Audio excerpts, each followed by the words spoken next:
ખેડબ્રહ્મા ખાતે આખલાઓની ખુલ્લી ચેલેન્જ, રસ્તાઓ વચ્ચે કરીશું દ્વંદ્વ યુદ્ધ, જીવના જોખમે રસ્તો પસાર કરતા લોકો।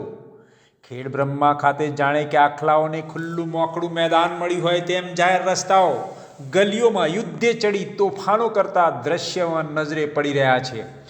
અવારનવાર જાહેર રસ્તાઓમાં લડતા આખલાઓથી અગાઉ પણ રાહદારીઓ અને વાહન ચાલકોનું નુકસાન થવાના બનાવો બની ગયા છે, પરંતુ તંત્ર જાણે કે નજરઅંદાજ કરી રહ્યું હોય તેવું દેખાઈ રહ્યું હોવાની ચર્ચાઓ લોકોમાં ચાલી રહી છે। ખેડબ્રહ્મા રેલવે સ્ટેશન વિસ્તારમાં બે આખલાઓ જાહેર રસ્તા વચ્ચે તોફાને ચડ્યા હતા અને જીવના જોખમે રસ્તો પસાર કરતા લોકો નજરે પડી રહ્યા હતા।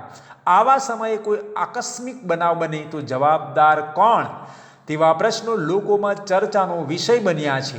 જોકે આજુબાજુના વેપારી મિત્રો દ્વારા આગમચેતી વાપરી લાકડીના પ્રહારે ભગાવી યુદ્ધ કરતા આખલાઓને ભગાડ્યા હતા, પરંતુ મળતી માહિતી મુજબ તોફાને ચઢેલા આખલા વચ્ચે મોડ બે બાળકીઓ બચી ગઈ હતી અને કોઈ અજુગતી ઘટના બની નહોતી, કોઈ અનિચ્છનીય ઘટના બની નહોતી। લોકો ઈચ્છી રહ્યા છે કે નગરપાલિકા આવા આખલાઓને પકડી પાંજરે પૂરી લોકોના જાનમાલને સુરક્ષિત કરે તેવું લોકો માની રહ્યા છે।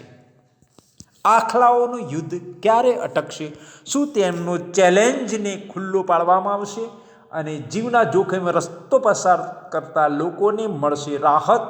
તેની લોકો રાહ જોઈ રહ્યા છે। ત્યારે નગરપાલિકા દ્વારા પગલાં ભરવામાં આવે તેવી માંગ પણ લોકો દ્વારા કરવામાં આવી છે।